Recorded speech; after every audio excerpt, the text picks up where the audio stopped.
Well, credit rating agency Moodys is giving its prognosis on South Africa this afternoon. Moodys is the only one of three rating agencies which has kept the country's credit worthiness on investment grade. But the country's weak growth and high debt levels could see South Africa get another downgrade to junk. ENCA's Devin Murugan joins us now from the Moodys Summit held in Sandton. Devin, welcome to Live at Lunchtime. So Moodys this afternoon not improving the outlook for the country. I mean, does this mean we could get downgraded in November?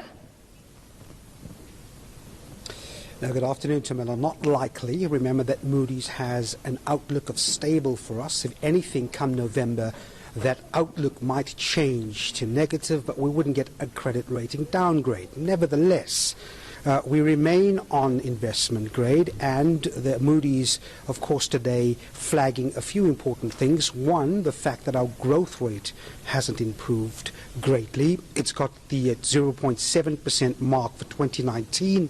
And then it says our debt levels are also at levels that are a bit uncomfortable. So some flags ahead for the South African economy here, and what it wants to see is perhaps implementation on some of the strategies that government has put forward for bettering growth. But unless that happens, and if our growth level stays where it is, I'm afraid the future for turning the economy might be a bit more bleak. But as far as rating is concerned, unlikely that we will be downgraded in November.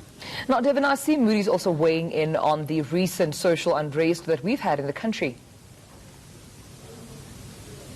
Yes, I think that's very significant. I mean, it hasn't determined that there will be an increase in the magnitude of these unrests, but what it is saying is that when you have social upheaval and when you have a restive community, it's unlikely that that community would be susceptible or receptive to any reforms that government might put forward, for example. Yes, the lead Moodys sovereign analyst on that particular issue on the unrest we are seeing at the moment. Let's take a listen.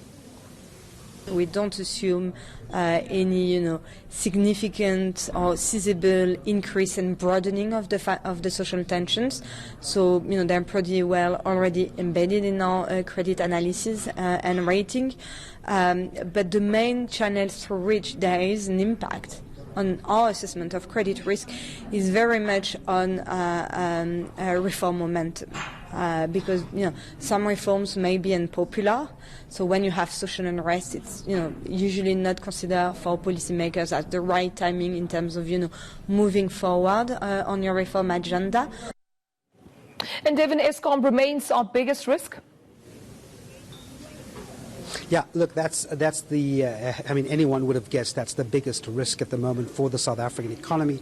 Moodys not silent on that issue. It says it's still not satisfied that we've seen a credible plan for the power utility that is agreed upon with every stakeholder. So that's still missing. Remember that just before the $59 billion billion rand cash injection we saw recently from the government, Moodys had even at that point before that said that, look, this will weigh in on the fiscus. So the power utility is still a red flag for the economy, and the ratings agency saying indeed that something concrete, something convincing, something acceptable by all stakeholders needs to be put forward as soon as possible. And before I move out of here, Tamela, just a quick look on the markets. We're seeing a red market today with the rand showing some sort of gain against the US dollar.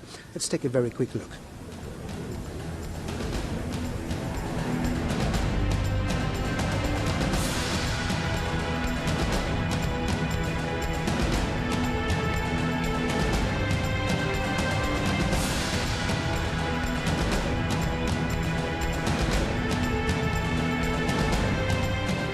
And that's ENCA's Devin Murugan.